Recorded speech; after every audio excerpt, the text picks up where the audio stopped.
हाँ जी, तो अब हम बात करेंगे हाँ जी, तो अब हम बात करेंगे हमारे 7 सम के बारे में, जिसमें ये बोल रहा है from a point on the ground. यहाँ पे ग्राउंड पे एक पॉइंट है मेरे पास, ठीक है। The angles of elevation of the bottom and the top of transmission और tower fix at the top of 20 metre high building are 45 and 60। इन्होंने बोला है कि एक ट्रांसमिशन टावर है, ये मैंने टावर बोला, और इन्होंने बोला है कि एक पॉइंट है ग्राउंड पे, the angle of elevation of the bottom and the top of the transmission over fixed at 20 metre high building are 45 and 60, ठीक है। इन्होंने बोला है कि जो टावर का जो बॉटम है, इन्होंने ये बोला है कि हमारे पास एक बिल्डिंग है, बिल्डिंग के ऊपर यहाँ पे यहाँ से लेके यहाँ तक टावर है, ठीक है। तो इन्होंने बोला है कि जो टावर का बॉटम है, मतलब निचला हिस्सा, वहाँ से एंगल बना रहा है ये ग्राउंड के पॉइंट पर 45, और टावर के ऊपरी हिस्से से, टॉप से, ये एंगल बना रहा है ग्राउंड पे 60, ठीक है। तो इतनी बिल्डिंग थी हमारी और ये हमारा टावर है, और जो बिल्डिंग की हाइट इन्होंने दी हुई है वो 20 मीटर दी हुई है। मतलब इसको मैंने नेम दे दिया ABC और ABCD, ठीक है। तो अब हमारे पास ये हमें बेस नहीं दिया हुआ, इसको मैं लेट कर लेती हूँ X, ठीक है। अब हमें निकालना क्या है, हाइट ऑफ द टावर निकालनी है, ठीक है। अब हाइट ऑफ द टावर निकालनी है तो हमें मतलब पूरा AC मतलब AB निकालना है, ठीक है। ये मतलब है P निकालना है, मतलब आधा P दिया हुआ है, मतलब बिल्डिंग की हाइट दी हुई है, टावर की हाइट निकालनी है। समझ आ गई। टावर के बॉटम से 45 और टावर के टॉप से 60 एंगल बना रहे हैं, ठीक है। अब हमें हाइट ऑफ द टावर निकालने, तो हम सबसे पहले क्या करेंगे, देखो अब हमें गिवन क्या है, हमें एक्स की वैल्यू चाहिए। अब देखो क्यों, क्योंकि मुझे परपेंडिकुलर निकालना है, आधा परपेंडिकुलर दिया हुआ है, आधा निकालना है। तो हम सबसे पहले किसकी वैल्यू निकालेंगे, बेस, क्योंकि हमें चाहिए निकालना हो, चाहिए पूरा निकालना हो परपेंडिकुलर, हमें बेस की नीड तो पड़ेगी। तो हम क्या करेंगे, सबसे पहले बेस को निकालेंगे। तो बेस के लिए क्या करते हैं हम, 10, क्योंकि P/B, क्योंकि हमें P दिया हुआ है, हम बेस नहीं, क्योंकि देखो मैंने P/B 10 वाला क्यों यूज़ किया, क्योंकि मेरे पास आधा परपेंडिकुलर तो गिवन है ना। बिल्डिंग के हेल्प से, बिल्डिंग के परपेंडिकुलर की हेल्प से अगर मैं बेस निकाल लूँगी तो यही बेस यहाँ पे भी यूज़ होगा। तो इसलिए मैं क्या निकाल लूँगी, ये बिल्डिंग के परपेंडिकुलर को यूज़ करके और इसके एंगल को यूज़ करके। एंगल मैं बिल्डिंग वाला यूज़ करूँगी, बॉटम वाला 45, ठीक है। तो ये हो जाएगा P/B। तो 10/45 हमारा 1 होता है, और P परपेंडिकुलर हमें दे रखा है अकॉर्डिंग टू बिल्डिंग 20, और बेस हमें X लेट किया, तो X को इधर क्रॉस मल्टीप्लाई, X की वैल्यू क्या आ गई मेरे पास 20, इसको मैंने लेट कर लिया 1, ठीक है। उसके बाद नेक्स्ट कंडीशन ये थी कि हमें एंगल 60 दिया हुआ है, तो एंगल 60 दिया हुआ है तो मतलब हमें परपेंडिकुलर पूरा लेना पड़ेगा AC। तो बेस हमारे पास आ चुका है, तो हम यूज़ क्या कौन सा करेंगे, 1060 वाला ही। 1060 क्या लिख सकते हैं हम, P/B। 1060 हमारा क्या होता है, √3। परपेंडिकुलर क्या, हम परपेंडिकुलर अकॉर्डिंग टू 60 अगर हम लेके चले तो परपेंडिकुलर ही पूरा होगा, और पूरे में क्या आएगा, AB + BC। तो मैं इसको क्या लिख सकती हूँ, ABE + BC upon B, base हमने निकाला था 20, ठीक है। अब बात रही ये कि मैं इसको क्रॉस में कर दूं अगर, अब देखो बात ये आ रही है कि अगर मैं बेस को X लेके चलूँ, या मैं 20 पढ़ रहे हैं, तो देखो √3। अब AB की वैल्यू हमें निकालनी है, इसको एज इट इज़ पढ़ रहे हैं, तो इसको मैं H नेम दे देती हूँ, या तो हाइट निकालनी है ना हमें, इसको मैंने नेम दे दिया H, ठीक है। और BC हमारे पास गिवन है 20, तो अपॉन 20 पड़ा है। अब इस 20 को उधर मल्टीप्लाई में, और इधर क्या हमारे पास 20 + H, क्लियर। अब H को हमें अकेला छोड़ना पड़ेगा क्योंकि हाइट निकालनी, 20 को उधर जाके माइनस। अब इधर से 20 कॉमन आ रहा है, तो मैं क्या लूँगी, √3 - 1। तो मेरे पास जो H की जो वैल्यू आई वो आई 20 × √3 - 1 मीटर। तो ये हमारी हुई इस AB की हाइट, मतलब हमारे जो टावर की हाइट, ठीक है। अब हम बात करेंगे हमारे सम नंबर 8 की, जिसमें बोला है कि a statue 1.6 metre tall stand on the top of the pedestal. इन्होंने बोला है कि एक स्टैचू खड़ा है, 1.6 metre tall statue stand on the top of pedestal. Pedestal के टॉप पे, पेडेस्ट्रियल कोई भी आप लेट कर सकते हो, कोई वर्टिकल लाइन है, और उसके ऊपर 1 पॉइंट, देखो जो पहले हमने सम किया था ना उसका इन्वर्स है, मतलब उसमें बिल्डिंग के ऊपर था टावर और बिल्डिंग की दी हुई थी, टावर की नहीं दी हुई थी, निकालनी थी। इसमें उल्टा है, जैसे कि पेडेस्ट्रियल की मतलब बिल्डिंग की नहीं दी हुई, टावर की दी हुई है, ऐसे आप लेट कर सकते हो इसको, ठीक है। तो पेडेस्ट्रियल के ऊपर क्या खड़ा है हमारे पास, एक स्टैचू खड़ा है जो कि 1.6 मीटर, ठीक है। और इन्होंने ये बोला है कि from a point on the ground, ground पे कोई पॉइंट है यहाँ पे हमारे पास, और angle of the elevation of the top of statute is 60। Statue के जो टॉप से अगर वो देखता है तो वो एंगल बना रहा है ग्राउंड पे 60 का। और नेक्स्ट कंडीशन ये बोली हुई है, and from the same point and the angle elevation of the top of the pedestal, और पेडेस्ट्रियल के टॉप मतलब देखो पेडेस्ट्रियल का टॉप हुआ, इसका क्या मतलब हुआ, स्टैचू का बॉटम, स्टैचू के बॉटम या पेडेस्ट्रियल के टॉप से जो एंगल बना रहा है वो बना रहा है एंगल 45। ये लास्ट सम 7 सम जैसा है कुछ, सेम सेम। इसको मैंने नेम दे दिया A B C and D. Clear. तो हमारे पास बेस नहीं है, इसको मैं नेम दूंगी एक्स, ठीक है। अब हमें देखो यहाँ लास्ट सम में हमने ये वाली हाइट निकाली थी, अब हमें नीचे वाली हाइट निकालनी, तो आपको वैसे ही करना है। तो सबसे पहले आप क्या करोगे, देखो हमें बेस जरूरी होता है तो वही 10 वाला यूज़ होगा, तो मैं क्या करूँगी, सबसे पहले 45 वाला लेके चलूँगी, लेकिन हमारे पास तो बेस है ही नहीं, तो कोई बात नहीं, आप इसको एज इट इज़ रहने देंगे। तो मैं क्या करूँगी, इन ट्रायंगल ए बी सी कौन सा यूज़ करेंगे, 10 45, मतलब A B by B C. 10 45 1 होता है, ए बी हमारा एच है, बी सी हमें गिवन नहीं है जिसको मैंने एक्स नेम दे दिया, एंड उधर जाके ये मल्टीप्लाई में और हमारे पास जो तो x की वैल्यू आ गई h, x का क्या मतलब था हमारे पास बी सी हमारे पास क्या आ गया h, ठीक है। उसके बाद कंडीशन ये अप्लाई हो रही है कि हमें ये दिया हुआ है बड़े जो ट्रायंगल है हमारा, बड़ा ट्रायंगल कौन सा है, इन ट्रायंगल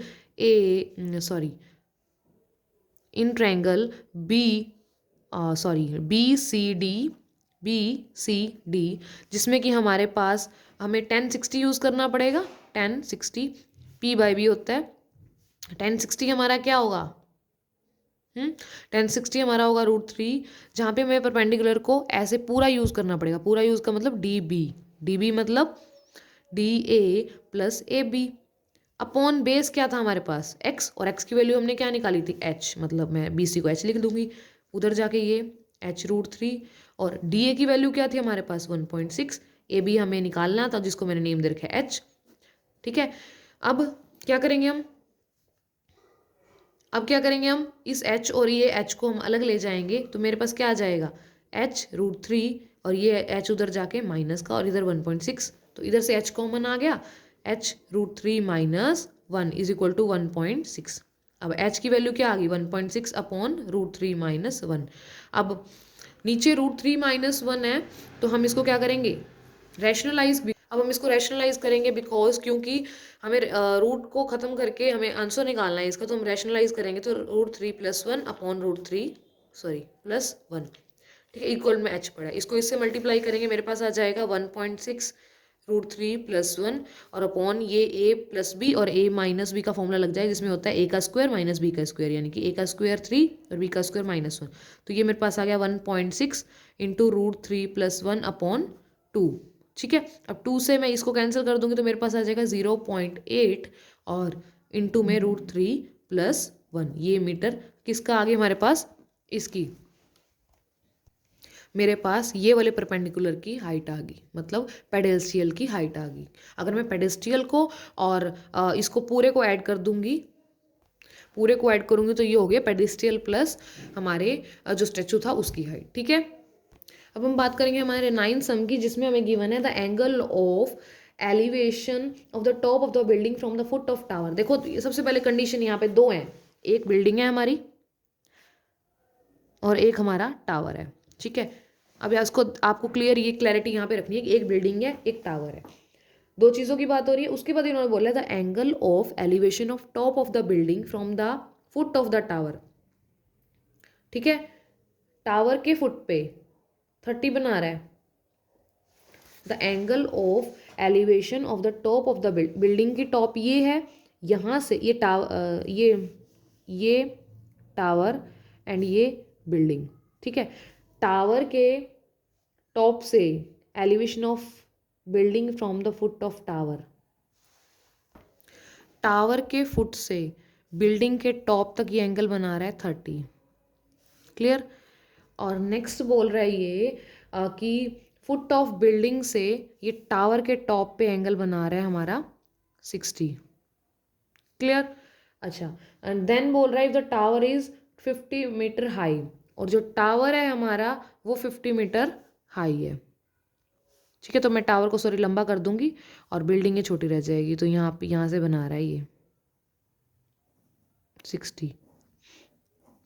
ठीक है, ये लाइन नहीं है, ये as it is. Tower 50 metre बोला है तो इसलिए मैंने इसको लंबा कर दिया।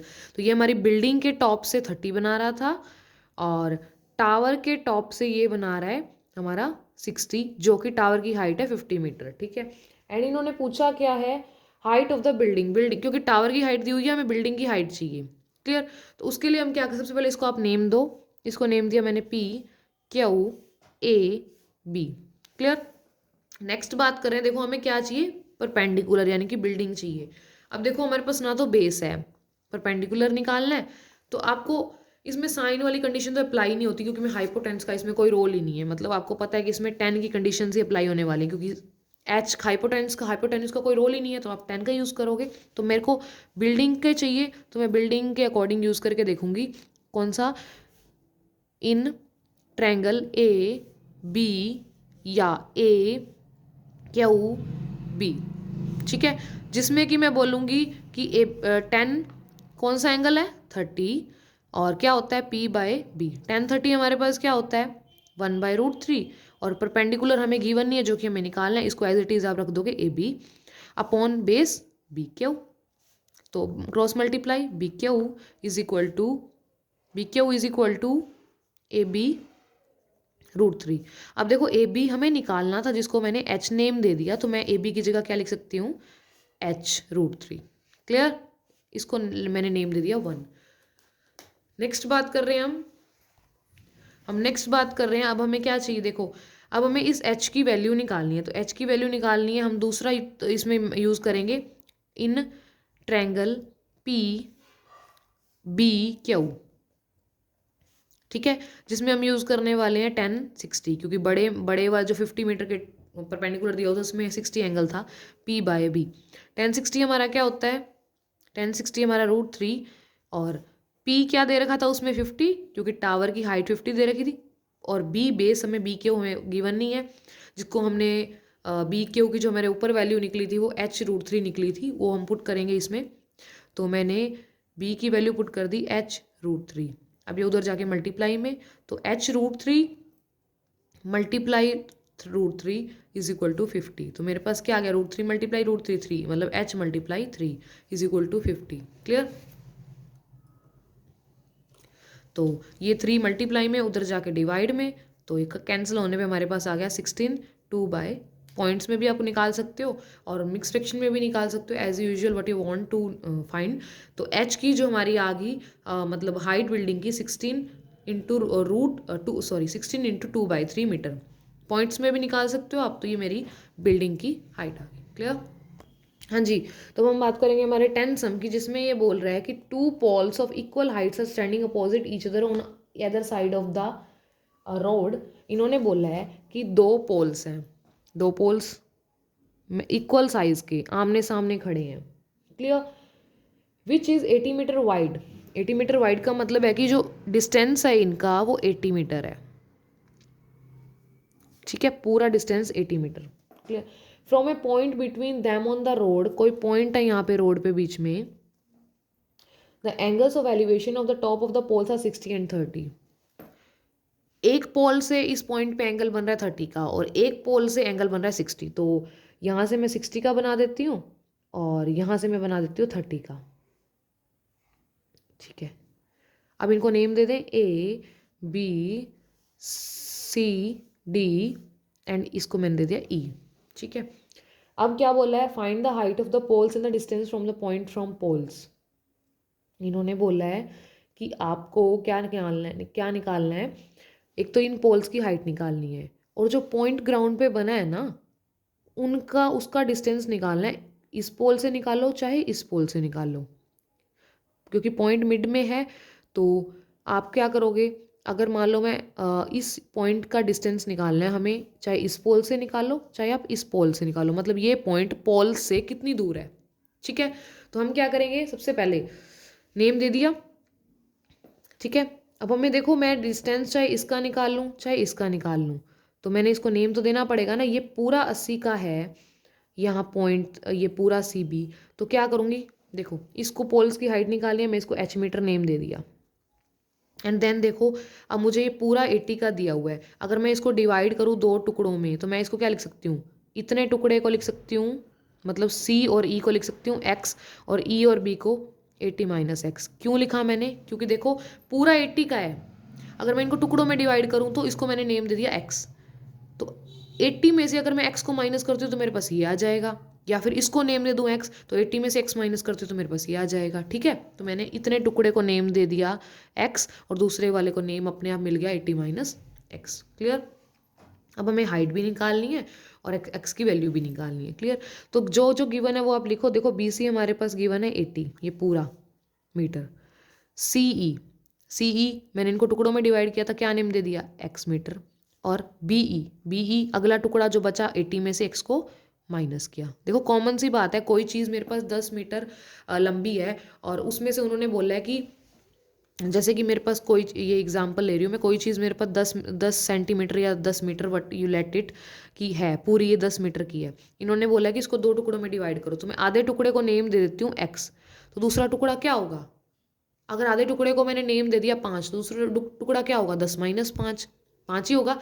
अगर आधे टुकड़े को मैंने नेम दे दिया 2, आधे से मतलब इतने टुकड़े को मैंने बोल दिया कि 2 है, तो अगला टुकड़ा क्या होगा, 8, 8 का मतलब 10 माइनस 2, टोटल में से जो नेम दिया मैंने टुकड़े को वो उसको माइनस किया और बचा हुआ दूसरा हुआ। तो ऐसे ही मैंने टोटल टुकड़े में से एक टुकड़े को नाम दे दिया x, और जो बचा हुआ होगा मतलब टोटल में से नेम दिए हुए x को माइनस किया तो बचा हुआ 80 माइनस एक्स, यही होगा ना। मतलब 10 में से अगर 2 को माइनस करती तो 8 आएगा, तो मैं उस 8 को 10 माइनस 2 भी लिख सकती हूँ ना।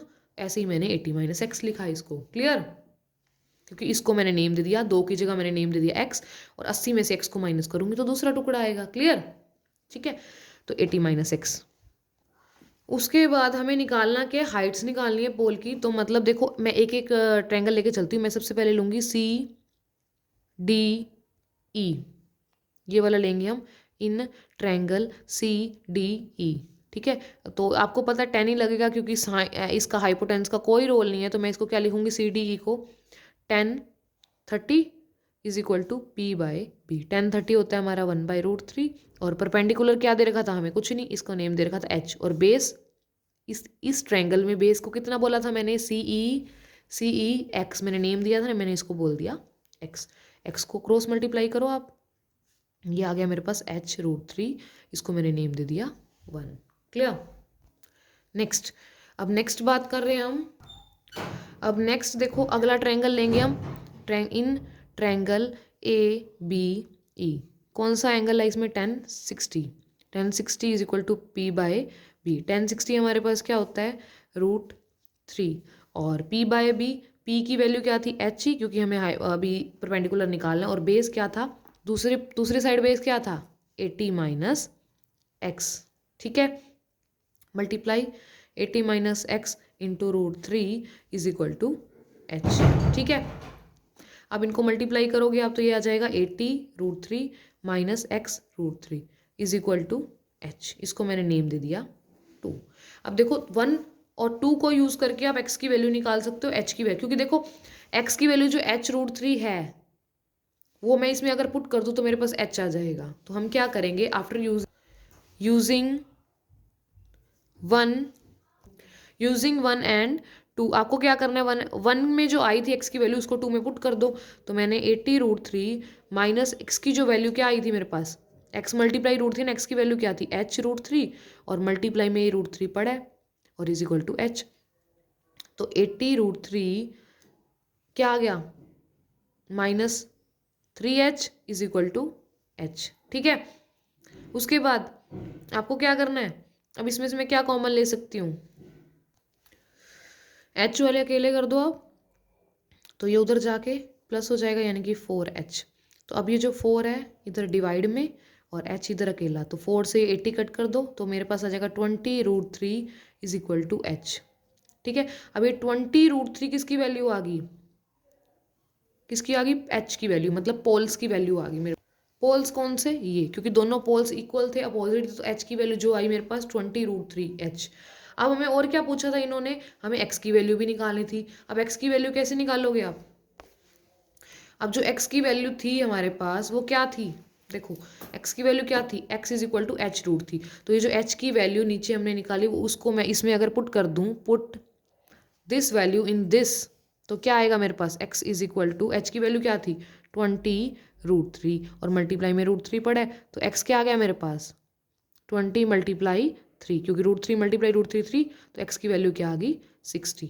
मतलब इसमें मैंने x इसको नेम दिया तो x 60, ये 60 था और ये 80 माइनस x क्या आया 60, 80 माइनस 60 ये आ गया 20, तो ये 60 एंड ये 20। Clear, thank you for. और अगर कोई भी अगर आपको डाउट है तो आप कमेंट बॉक्स में मेंशन करो अपने डाउट को, I will clearly I will clear your doubt very soon as possible. So thank you for watching my video. If you like it, please share and subscribe my channel. Thank you for watching.